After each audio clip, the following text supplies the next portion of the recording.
Welcome to the National Women's Fitness Academy podcast. We're here to talk about women's health, female hormones, body image, and all things health and fitness.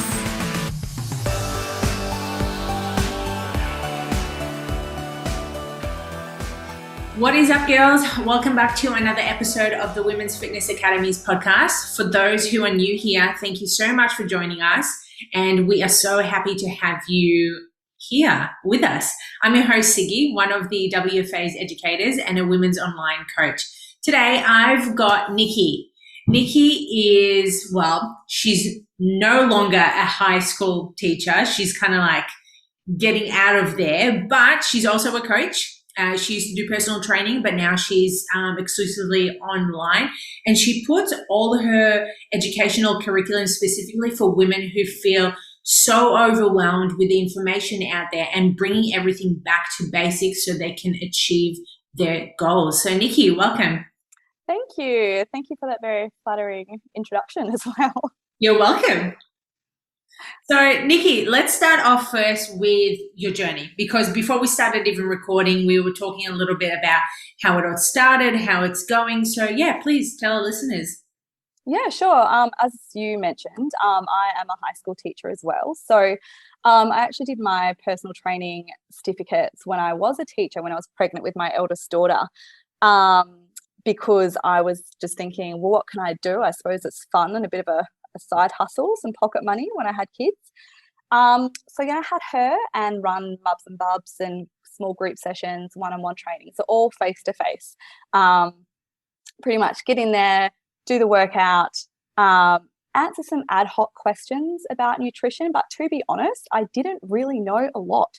And I will be honest, a lot of the answers I gave were from these inbuilt probably myths and ideas that I had that were just embedded in me, because I think we'll talk a little bit later, you know, your personal training certificates don't really set you up for that nutritional knowledge that you need to pass on, right? And we all know that what you eat has such a massive impact. Like, you could go to the gym and be lifting, you know, the heaviest stuff with great form, but unless you're like fueling your body, your muscles aren't going to grow, right?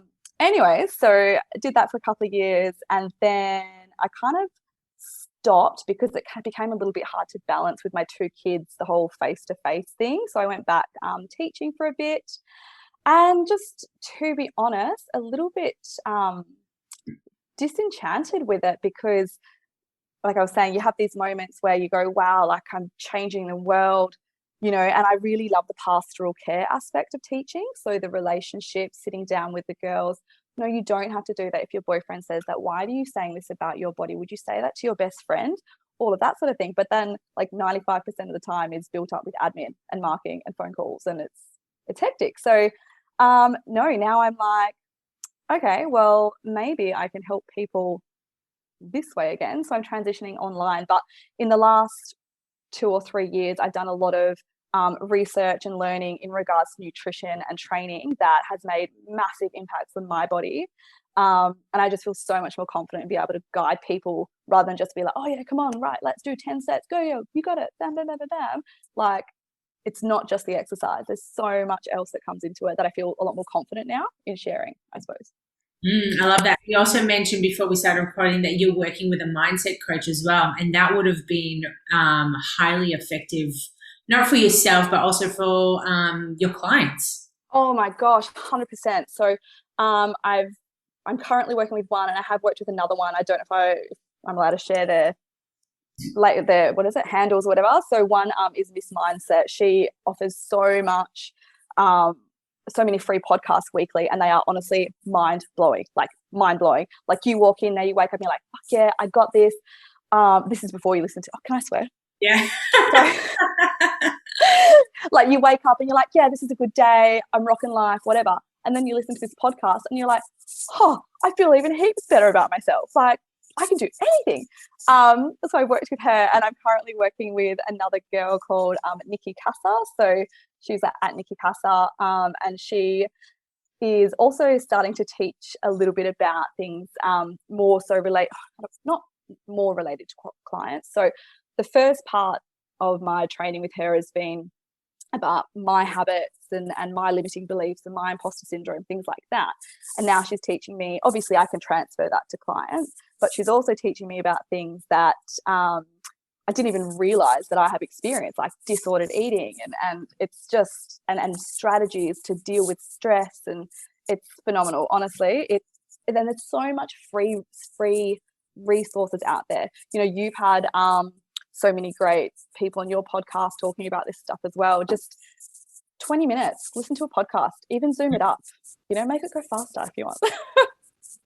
I love that. That's so cool. I think that's wonderful that you're doing all of this self-development work on your own, because not only as a person, we need to invest a little bit more in terms of the mindset, nutrition, and training, but it also helps you in a certain aspect to educate your clients as well, which as a coach, that's what we're about. We're about educating others to do the right and proper things. So for us to learn how to do it first, not only we're the students, but we're also the teachers teaching other people to do it the right way. And I think that's so cool. Yeah, exactly. And it all comes from within, you know, like, do you think losing 10 kilos is going to make you happy? Well, some of the things that come with that, like not being self-conscious, wearing bathers, enjoying time with your kids at the beach. Yeah. But that's not the 10 kilos. It's the experiences that come with that build up your confidence. It's not just the number on the scales, you know, and that's why, you know, like, most people who go on a diet and they focus on the extrinsic and they focus on the numbers, or they focus on the shred, or they focus on the whatever, they gain it back, because it hasn't come from a deep sense of, if there can't be a plan B. There cannot be a plan B, because I need this so much that I won't let there be a plan B. You know, it's this mindset. Honestly, it's mind-blowing. If you haven't done any self-development in the areas of mindset and dealing with your fears and your limiting beliefs, you will not go far. Yeah, I truly believe that. And that's something that lately I've noticed there's been a shift, not only in the fitness industry, but in other industries as well, that people are realizing no matter what goal you have in mind to set, you need to figure out all the shit that's going on in your head. Because if you don't sort out, as you mentioned, like the fears, limiting beliefs, the self-doubt, the comparison syndrome, you're just going to set yourself up to failure. Because like you said, you may be wanting to lose that 10 kilos and you may reach it, but then what?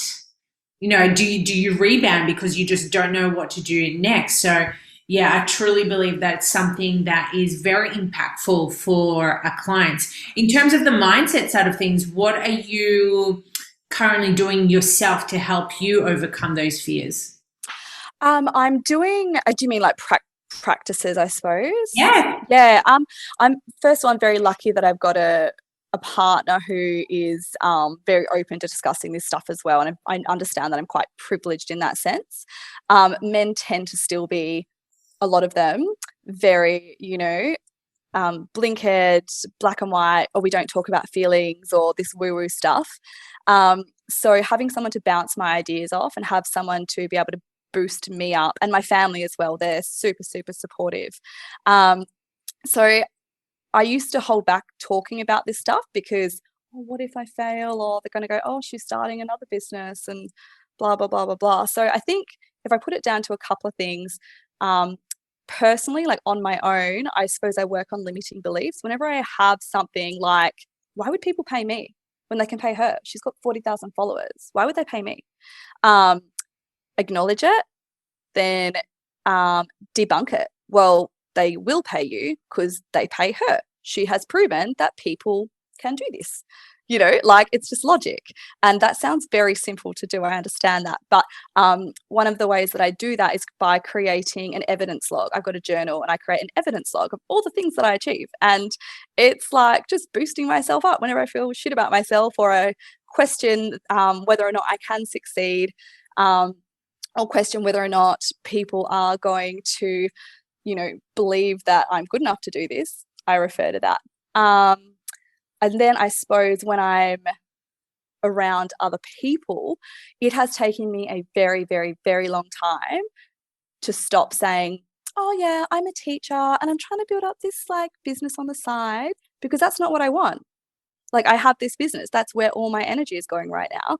And the reason I used to say, oh, I'm a teacher, but I'm trying to, is to protect myself in case I fail. Yeah. So, you know, but if you can't own it and you can't be confident enough, how is anyone else going to believe that you're confident enough? Yeah. So it's definitely just changing your identity. So if we look at clients, and quite often we'll hear, and I'm sure, you know, you've heard it a million times, you'll hear them say, oh, I'm trying to eat healthy. I'm trying to exercise.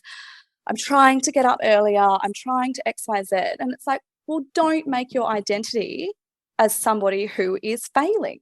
Trying implies that you're giving it a go, but you're not succeeding. So I am becoming someone who eats healthy most of the time. I am becoming someone who moves my body a few times a week when I never used to. Like, what a shift in mindset. But again, I love that you mentioned that, because language is so important. The way we perceive ourselves or the way we perceive others, and the fact that you mentioned about people who are trying. It's probably one of my most hated words. Right? Yeah. Literally, like, yeah.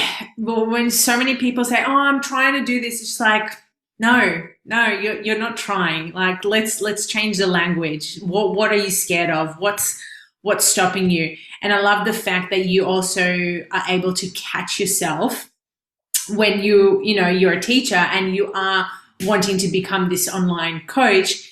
It's shifting that mindset and being like, cool, I used to be a teacher. Now I'm changing my identity and I'm going to be an online coach. There's none of this like bullshit going, oh, I'm this, but I'm like working on that. And you know what? I can totally relate to that, because I'm going through a certain transition myself right now. And sometimes we perceive ourselves as our old identity, and you're like, oh, but it's so comfortable. I love it there. You know, like, no one's going to hurt me. I'm not going to fail. But then you step out of it, or place your toes out in the water into the uncomfortable zone. You're like, oh my God, what is happening? But like you said, the more you do it, the more you practice it, the better you're going to be able to become that newer version of yourself. And that comes down to us coaching our clients. Exactly. So I love the fact that we're talking about this, because I don't think many people speak enough about it. No, and it's it's like you were saying, people use the word trying not because it's a cop out, but because it's a safety net. Yeah. People aren't, and people say, we live in a world of tall poppy, right? And we're constantly comparing ourselves. Like, you can't even escape in the safety of your bedroom anymore, because you're sitting there and you're trolling, right? So we say trying as a safety net, but as soon as we get rid of that and we change our identity, it opens up so many other windows to more uncomfortable areas. Like Nikki Chamberlain, again, at the moment, is teaching about radical responsibility, which is this thought process that, in case anybody doesn't know, it's radical because it's not very, it's not pretty. It's quite an unpopular opinion. Radical responsibility is accepting responsibility when you're also in a bad situation as opposed to a good situation. You get a promotion at work, or someone goes, oh, wow, your children have great manners. And you're like, yay, me, pat on the back. But when you're in a shit situation, for example, oh, I've put all the weight back on, or oh, I've promised myself I'd get up and exercise and I haven't in 2 weeks. Oh, but it's because I'm tired. Because work's busy. No, it sounds harsh, but accept the responsibility. What can you change in your physical environment? And I understand it's not easy. It is a complete spectrum. Everyone has different responsibilities. So what responsibilities do you have that you can change? Like I like to say, we're constantly juggling balls, constantly. And some are made of rubber and some are made of glass. You need to learn which ones are rubber, and they can just bounce away for the moment. Who cares if the house is messy? Who cares? Who cares if you're buying like prepackaged meals because you just don't have the time to prep your own? Who cares? Just, you're made of glass. Your family's made of glass. You need to pay bills. They're made of glass. Figure it out. I love that. It's so cool. And you know what? That kind of, well, not kind of, it is in relation to that perfectionism mindset. Having to have everything in order. It's like, life is not in order. It never will be. It never is. Like, there's always some form of inconsistency, But like by taking responsibility, that's where you find the consistency within yourself. And like you said, you know, there's some days that you're not going to be able to do certain things like the food prep. You know, you're having to go and get food from a company, which is going to save you a little bit more time, whether it's half an hour. Do it. Make it easier for yourself to be able to climb up that mountain without having to feel, you know, so depleted in energy for, you know, getting there. Oh, exactly. And women particularly feel the need to always be on and ticking boxes. And just leading on what you just said, you know, like, you know, we need to just, you know, drop this ball and pick this ball up. That's fine. I think as trainers, we need to be aware that we're often very high achieving, right? If someone says to us, just do it, yeah, we will a lot of the time. And I know I'm generalizing here, but just figure it out, because we've had years of early starts. And as teachers as well, teachers are like, we have a year, which we divide into 4 terms, into 10 weeks, into 5 days, into 50-minute slots, into literally 10-minute blocks. So we are so used to having to work with pressure and divide our days like trainers are. So I think we need to have a bit of empathy and understand that clients can't just do it, right? There are some who can, and some who can't. And so we need to have that empathy and we need to give them practical tips. So rather than just go, well, just do it, just get up and get to the gym early, just do it. What does that mean for them? Does that mean put your phone across the room so that you literally need to stand up and turn your alarm off? Like, what a difference that makes, because you're already up and moving. Put your gym clothes there. If you need to have a picture of motivation, not to make you feel bad, but a picture to motivate you to work out on your phone alarm, do it. Give people practical tips, not just, you know, don't do what I say, do what I do. Yeah. And one thing that I'm really big about all of that is manifestation and visualizing your new identity or whatever it is that you're wanting to achieve. And I do that with my own work and I do it with my clients as well. And it makes, like, it sounds so woo, but it's fucking true. Like, this shit works to a T. Whether it happens within a week, whether it happens within a year, it happens. The more emphasis you put on it, it will happen. And this goes into the negative side of things as well. If you're constantly manifesting bad shit, you know, the self-doubt, the comparison, you know, you not being able to do whatever it is, X, Y, and Z, that's going to happen because you're thinking it, you're saying it. This goes back to you mentioning about people saying they're trying, you know. So, again, all of that is in correlation to everything that we do on a daily basis. Exactly. And you know what? If there's people listening who go, oh, woo-woo, there is so much out there. Just give it a go. Give it a go. Like, it's not hard. Start small. And, okay, I'm going to tell you, I swear to God, hand on my heart story. Legit, like 6 months ago, I was listening to the audiobook for The Secret, like the money manifestation one. And yes, I am open to receiving this information because, like you, I obviously believe in it, live it. And it was like the first chapter and it was like, I'm going to prove to you this works. They're like, manifest a coffee, just something small, a coffee. I shit you not, I got to work and kids came up from the coffee van that they do for extracurricular and they're like, oh, miss, do you want a free coffee? And I was like, stop it. Sorry, I shouldn't have banged the table then. I was like, holy shit, this is crazy. You're like, I'll have 2 coffees, thanks. 100%. Yes. It's just, and you know what? What's the worst that can happen? What's the worst that can happen? Yeah. You sit there and you visualize yourself playing with your kids at a park and you can go down the slide with them. What's the worst that can happen? You visualize this and you feel happy about it. Yeah. Like, give it a go. Yeah, I love that. I love that. There's so many ways of doing manifestation. Like, for those who, you know, are not familiar with it, you can search a little bit more on Google. I don't think we're going to jump more into today. It's going to become a little bit of a woo episode. It is. We need to come back.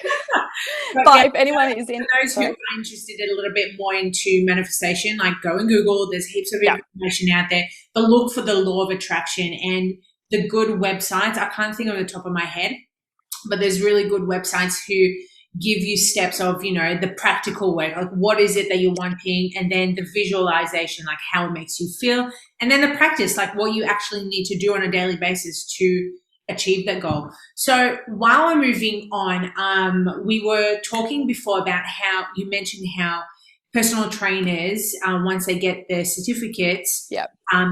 It literally just gives you a piece of paper. You're like, yep, cool, you are certified to train people. But a lot of trainers don't realize that, hey, you need to do further education around that. 100%. So if we look at it from like an exercise point of view, right? First of all, everyone's body is different. So you just know let's look at a squat, like you either love it or hate it. I hated it for years because I was constantly told your knees can't go over, your knees can't go out. I have wide set hips. I have to do that or I will fall over. Or people might have tight hamstrings, so they can't go as low. So all of these exercise cues that you were taught don't apply to everybody. Then if you create a program for someone and you use one of the many apps out there, which are amazing because they provide video content, almost all of them have a male in it. Almost all of them. You would know through your study, almost every bit of research is on males' bodies. So particularly training women, in my certificate, there was no module on women's health, no module on women's bodies compared to men, no module on women's hormones. So definitely not. And then also the motivation, like this intrinsic motivation to create new habits. Creating new habits is hard. It's hard. It shouldn't be complicated that you can't achieve it, but it will be hard because, like you were saying before, it's outside of your comfort.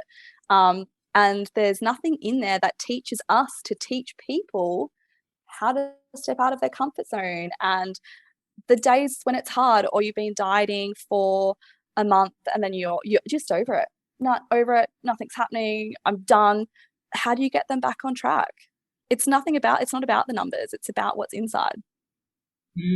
Yeah, it's so true. I love that you mentioned that. And you know what? This is why the Women's Fitness Academy is making a change, It's not just about the certificate 3 and 4. Like, we're really big on educating a lot of women around the menstrual health, the hormones, nutrition, body confidence. Like, there's so much out there. But I love the fact that we're on the topic of this because trainers need to realize that over time, research is just going to get newer, better. There's going to be modifiers to certain exercises, nutrition intakes, and investing in your education is probably one of the most valuable things you could do, not just as a coach, but as a person, because I find that, okay, so I'm speaking from my experience. There was a period of time where I felt so stagnant. I was like, what is happening? I'm bored. This is boring. Everything that I was doing, I was just like, nah, like this is no more like fun. And I noticed that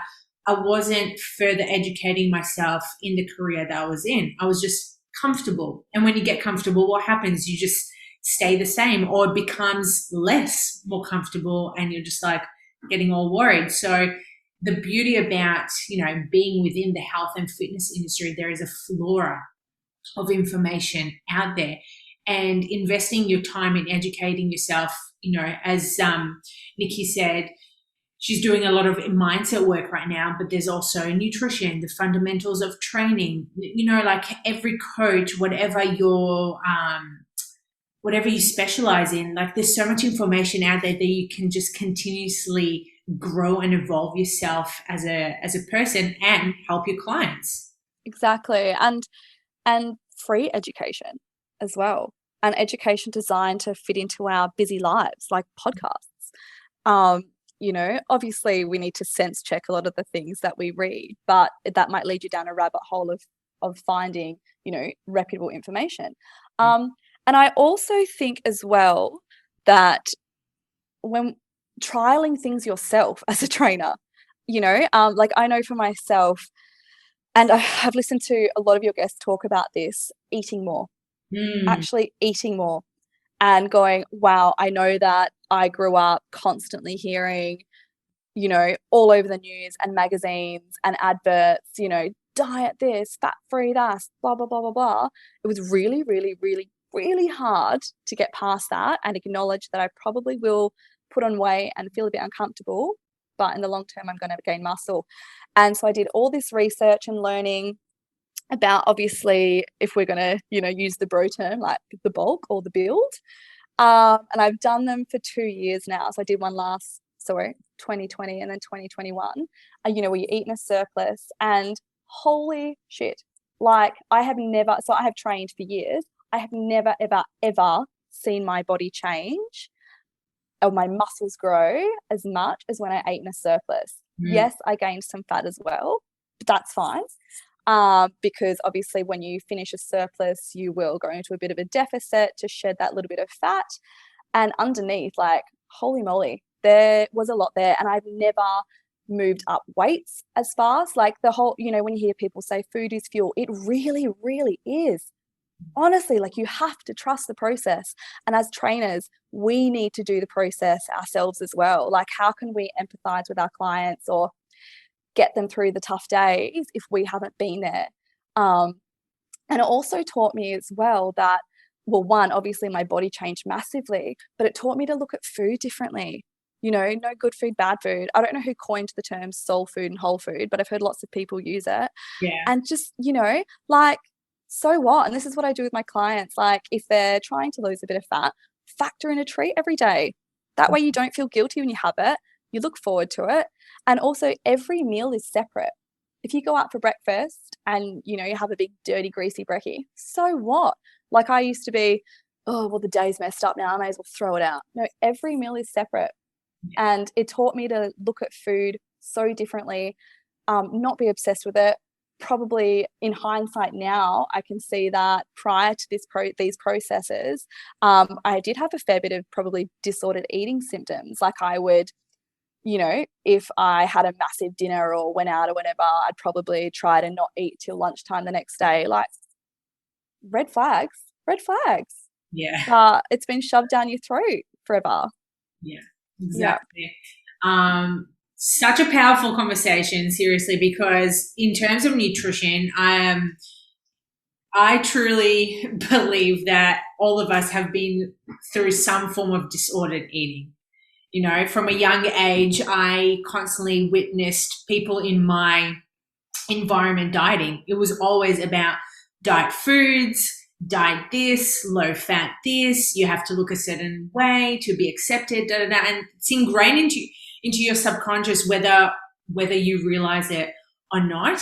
And like yourself, Nikki, for so many years, I was just wanting to diet, to be skinny, to be small, to be accepted, but it just didn't align with me. And what happened? I used to binge. And I'm not just saying one day, it would probably end up being like a week, a month, like crazy fucking binges. Like, oh my God, like, just thinking about this right now is just like, wow, like, I feel so sorry for that little poor inner teen of me, going through that phase. And then at one stage, I think it was prior to me coaching or during my coaching journey, I ventured with a coach, and they helped me to build my calories up, went into maintenance, stopped dieting. And you notice, like, as you mentioned, you notice what a change it made for yourself physically, but mentally as well. You get more of a freedom around the foods that you're wanting to eat, not constantly thinking, oh, you have to have a certain meal for breakfast or a certain meal for lunch. It's like, okay, if you have a sweet on, one day, why can't you have another sweet on the next day? There's no certain rules that you have to work by, and that restriction mindset doesn't work anymore because it's setting you up for failure. And I love that balance, that soul food, whole food thing. And also, the soul food is what I used to call bad food. So I would, for lack of a better word, binge on it because, well, I don't get it often. So I would eat in excess. So, you eat healthy, inverted commas, to those of you who can't see us. And then you might be like, oh no, stuff it, I've had a big week, which is a trigger in itself. Stress should not result in you needing to reward your body.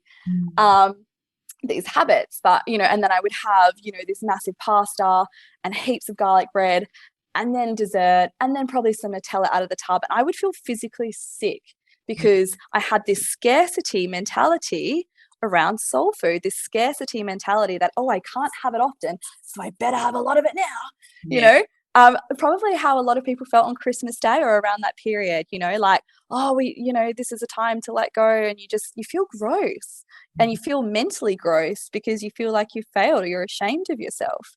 Can I just come back to what you were saying before, sorry, about like as a child and a teenager and as a young woman, hearing all these people going on diets and just that, how that's ingrained in you. And I think obviously that would probably resonate with a lot of us. Even as adults now, we make jokes, or if someone says, oh, wow, you look really good, you're modest about it, or you make a joke. We still live in this culture where women can't be proud of their achievements physically, emotionally, nutritionally, anything. And this comes down to decades of hearing this discourse, start Monday, this diet, this diet, this diet. And I'm not going to say I've never done it. I legit this morning had, and no offense to anyone who uses any kind of shakes or anything, because if that's what you need to do to achieve your goals and you do it in a healthy way. But I had a shaker with a logo on it from a lifetime ago when I did do some kind of shake detox thing. And I was like, oh God, I hope no one sees it. I was so embarrassed. But, these people that, and 9 times out of 10, it's your friends and family who have been on a diet starting Monday. What do you want to do? Do you want to do this shake with me? Do you want to try these pills with me? They're not doing it from a place of harm, right? They're doing it because, again, this is just what's normalized in our society, but it keeps pulling you back into that culture of, oh, should I do it as well? Maybe I need to tick some boxes. I need to look at food in a negative way. I need to exercise as a punishment. And it just keeps pulling. And they're not, like I said, they're not doing it in a way to bring you down. Not dissimilar to when clients want to achieve a certain goal, and family or friends will say, but you're fine. And they are meaning that from the heart to make you feel better. However, it kind of devalues your feelings, and devalues how you feel about yourself. So you feel even worse, I just wanted to touch on what you said there. I love that. And thank you so much for touching base on that, because a lot of people, well, especially women, need to realize that they should be accepted and thanking people for whatever compliments they receive and taking ownership of their achievements. Because, it's very easy for us to just brush it off and be like, oh, yeah, I was so lucky to be here, blah, blah. It's just like, no, you're not fucking lucky. You worked really hard to get to this position. Say thank you and be like, yes, it took me a really long time. Thank you for acknowledging that, So I love the fact that you mentioned that. And while we're on the topic of acknowledging ourselves, I want to talk about it more. Well, I don't know if it's related. In my mind, for some reason it is, but in terms of being in the gym, we mentioned before we started recording about how women these days are feeling more comfortable wearing shorts, crop tops, because the fitness industry is no longer about how skinny you are or how soft your skin needs to be.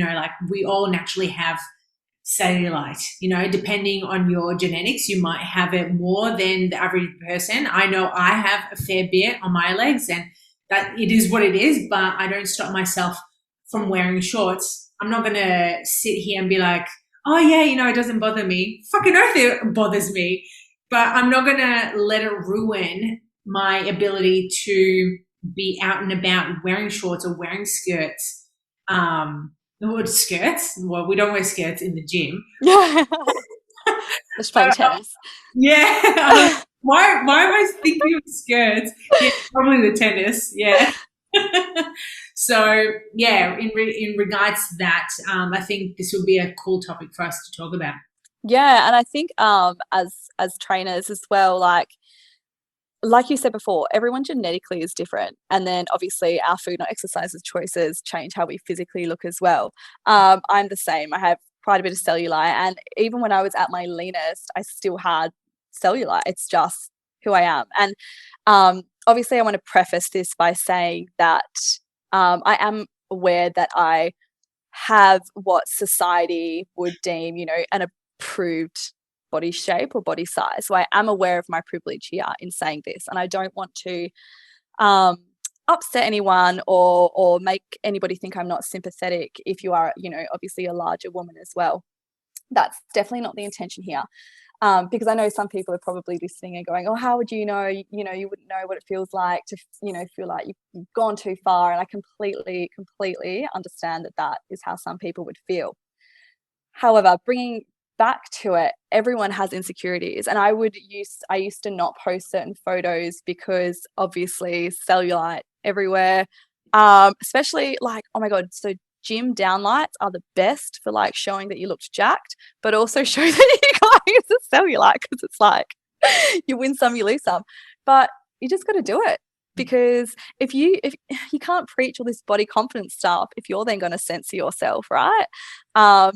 So, and I think it also like helps pave the way for other people to go, oh yeah, it's awesome. Like, I go to the gym and first of all, over half the people in the free weight section are women, which is awesome. And second of all, everyone's wearing the crops and everyone's wearing the shorts, no matter what size. And no one cares. If anyone is looking at you, okay, listen up, guys, if you've zoned out because I'm talking too much. If anybody is looking at you at the gym, it is for one of two reasons. The first one is because they're looking at what exercise you are doing and they're like, oh, that looks like really hard. I might give that a go. How does she do it? Secondly, oh, wow, she's got wicked activewear. What logo is it? Where can I get it from? Honestly, they're the only two reasons people are looking at you in the gym. So if you want to take that photo or you want to wear those shorts, do it. And I promise you, getting your camera out or putting those shorts on is going to give you a million times more confidence and self-respect than losing 10 kilos. Because you have stepped out of that comfort zone. You have shown off your gains. You've shown off your progress. You've like stuck it to the system. And you won't be the only one. It's this gym evolution that is happening is so empowering. Speaking of getting uncomfortable, what about filming in the gym? That's something that a lot of my clients have had their doubts around it. They're like, oh, how do I film it? What do I do? First of all, in terms of filming yourself in the gym, if you are one who's new, I used to do it. I would just place my mobile phone against my water bottle and literally have it angled in a certain position that I could see my whole body doing the certain exercise. If you're wanting to take it to the next level, I would definitely 100% encourage you all to get a tripod. Team tripod all the way. Yeah. Team tripod. I've got one. I left it at home, so I had to use the water bottle this morning. But yeah, same deal. And I'll be honest. I used to take the occasional selfie, but I'd like look around. Oh gosh, is anyone looking? Now I'm like shameless about it. Don't even care. But again, if I wasn't building my business and having to share content, I probably wouldn't have filmed as soon as I did or as often as I did. But now I do it all the time. I don't care. Like I said before, it's just a case of do it. And when you realize that nobody's watching, nobody gives a shit. Everyone just gives a shit about their own shit. Just that confidence of being able to do it. And as a client, particularly a client of an online coach, we give you these programs with the app or whatever that shows you how to do the exercise. But if you feel uncomfortable doing something or you're not sure, film it and text it to your coach, and then you can get some feedback. That's what we're here for. That's how you see better progress, and not only to film it for your coach, but like as more of like a journal for yourself to see how far you've come. I wish I kept all my videos from when I started training. Like I have probably videos from 5-6 years ago, but I've been training for much longer than that. And to be honest, just thinking and remembering back, I'd be like, oh my God, yeah, I never squatted that way, or I never deadlifted, that way. Those cringy moments to just like how far you've come. It's so rewarding. Exactly. I am, non-scale wins. There's 10 or so things besides scales that can measure your progress, and photos are the best. Yes. Whether you have a coach or not, like you were saying, so you just for yourself. Like if you're on a journey, and we see ourselves every day multiple times in mirrors naked, so we're desensitized to it. But you go back and you look at your photo from 5 weeks ago and you're like, oh shit, yeah, look how far I've come. And that is so motivating to keep you going. Yeah, 100%. And it's not only going to keep you motivated to keep doing the work, but it's also going to teach you about how to learn yourself, how to love yourself a little bit more as well. Oh, yeah. Because, and you don't have to film to share, you know, like you were saying, film for your own motivation, for your own progress, see how far you've come. Obviously, if you do share, then again, who cares? No one's going to say anything. And if they do, you unfollow them, block them. They're not your friend. When anybody, and this is what I've learned as well, you know, a lot of Snickers and stuff, even before starting my business, when I used to share fitness related stuff, and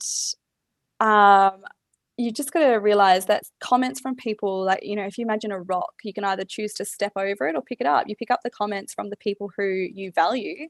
And if it's a negative comment, then, well, if you value this person's opinion, why did they say something negative? Is there some truth to it? If not, well, let's have a conversation, because you don't want them to feel a certain way about you. But most of the rocks just step over. Who cares what someone says? It's coming from a place of insecurity or jealousy within themselves. Anyone is mean. If anyone is a bully, it's a reflection on them. You know, from when you're in school, bullies are mean people. Yeah, so true.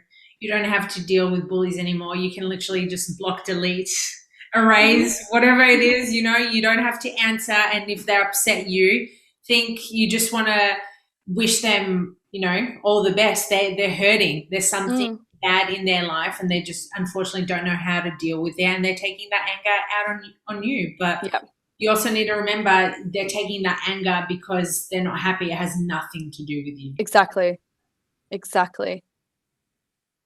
Yeah, I love that. Awesome. Thank you so much for joining me, Nikki. I swear this conversation has been so freaking good. Thank you so much. I love having these conversations that, you know, it's not just predominantly about, you know, counting macros and the usual training stuff. It's literally opening our minds to what's possible and what we can achieve, you know, when we step out into that comfort zone. Before we finish, where can our followers find you? Oh, thank you. I am at Nikki Chamberlain Fitness. I have a website under construction at the moment, so please don't go there.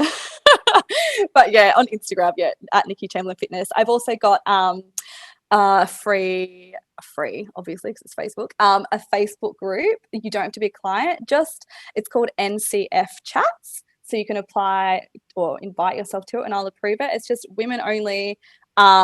We share funny stuff. We share stories. I think yesterday or the other day, it was like, tell me your 3 non-negotiables for this week and 1 gratitude. And people share their stories, and it's just that affirmation, like having other people to boost you up and say, yeah, you've got this. Like, you're doing a really good job.